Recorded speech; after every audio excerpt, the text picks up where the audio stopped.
Good morning, YouTube. First of all, I'd like to send my best wishes to my good friend Rick from Rick L's channel. He's ended up in hospital, he's hurt his back, and I hope he makes a swift recovery and gets back to us on YouTube, because I think we really all enjoy his videos. Right, terrarium update. Please tell me if you're bored looking at these, because I won't film them that much. I cleaned all this one out yesterday, tidied up the baby's tears down the bottom. The Docorilla's doing well. If you can see, it's got some nice fat root growth down there. And the Phalaenopsis spike is not dried off, and it's coming along a trait. So I'm hoping that that fern is shielding it from the light, and it will come away better. So that's terrarium number 1. Terrarium number 2. Again, doing exceptionally well. This Ficus plant, you can see here, growing everywhere. I had to pull loads of that off yesterday. It was all stuck to the glass. It was going mad. And I like it. I like it going like that. I think it gives it a much more naturalised look. And yeah, the thing's doing well. The Coelogene's taken off well. And so is the Popax back there. I've got to stop the Ficus from smothering it, but that's okay. So that one's doing well as well. Very pleased with that one. Terrarium number 3. I definitely had to pull quite a bit of this out yesterday, especially this large plant at the back. I've had to cut that one down. I'll see how it fares. If it starts being a bully again, then I shall I'll have to pull that out and put something more suitable in there. But that one's doing good. The carnivorous plant is taken off down the bottom corner there, and yeah, I'm really pleased with that one. So could call this terrarium number 4. I picked up this large glass vase, I suppose you'd call it, for cheap, selling off, and I thought I'd do a little fern terrarium. Now, it's not a closed terrarium. It's what you call an open terrarium, but I've put a lot of moss around, and I just spritz it daily. It should stay fairly moist in there, but I think I'm going to have to put a lid on it for the summer. But yeah, so it's quite pretty. So it's just one plant in there, and some of the moss that we grow ourselves. Nearly always forget this one because he just sits on the table and I don't really do anything to him. But the ferns are taken off, and the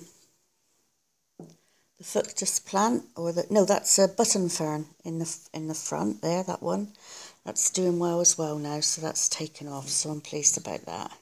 So it looks much better. The succulent was not the right thing to put in there. Needs a clean. I've cleaned the others, but I'll clean this one in a minute. Right, in here, I've moved a few things around this morning, namely, where should we start? Let's start with the African violets. I've had 2 rot off at the stem. I don't know what I'm doing wrong with these. I really don't. But it rotted off, all the leaf fell off. It's that one down there, so I've just left it to see if it comes back. But I've moved them. Originally, I had them down on this bottom shelf, and I just think they weren't getting enough light down there.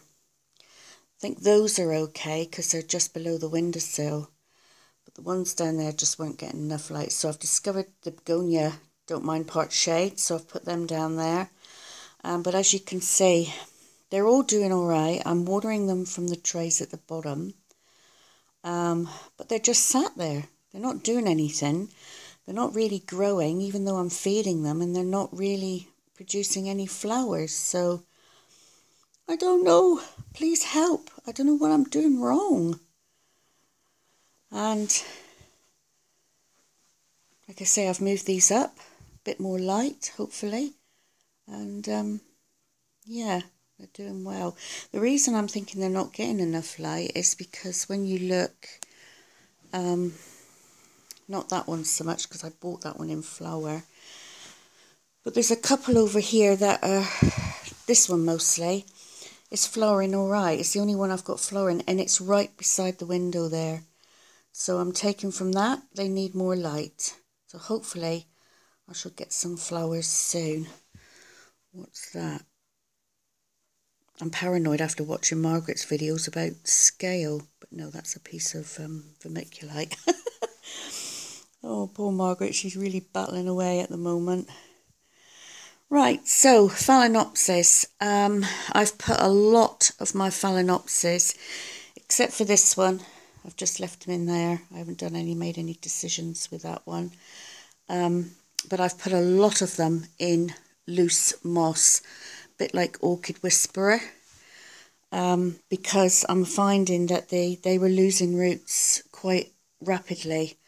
But as you can see that's a nice green root there, and it's got a spike, and that one's been in moss for a little while, so I'm swapping them over to moss, especially for the summer. I can keep the moss moist. And I still got some in waterculture. I think I've got about, let me see, not many. There's one back there. When I took him out, his roots were good. That one over there, the roots were okay. The one in the front, the roots were okay. So some of them, the roots were fine, and I put them back in water, like this one. That one's doing all right. And I noticed this one had a spike, but it was growing down into the glass, so you see a nice green root there, but there's the spike. So I've just lifted the spike up. Hopefully it'll grow out. So I've got a few coming into spike, probably about, I think about 7 or 8. So that's quite good.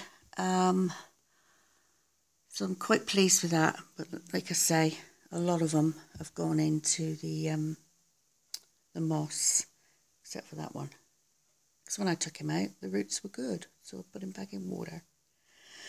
Right, so again, these little mounted ones seem to be doing well. Sorry about the backlight. They're doing all right. I've got one there. This little mounted one here is doing well. And I've got another one. Here we go. Another one there. So I managed to keep them hydrated, and they're doing well as well. You see the roots just poking through there. Streptocarpus, yep, they're all right. I'm keeping them, whoops, come on, focus, there we go. They're doing all right. I managed to keep them all right. I'm watering from the bottom with these as well. I put some water in the trays yesterday and they've soaked it all up, so that's good. Nothing coming into flower yet. I think they're getting enough light there where they are on that shelf, so hopefully I'll get some flowers soon. I think when you buy them in the shops in flower, they're forced flowered. So wherever they grow them on, they manage to force them into flower for resale. Obviously, people's going to buy a flowering plant more than a non-flowering plant. And I think then once you get them home, you know, they're not getting enough light, or it's not warm enough, whatever. Then I think the flowers usually die, and then you have to wait again summer. Hopefully I'll get some flowers on those. Again, I'm still looking at white bits, but I think it's the perlite. Oh, there's a split, and there's a white bit on that one, but it's perlite.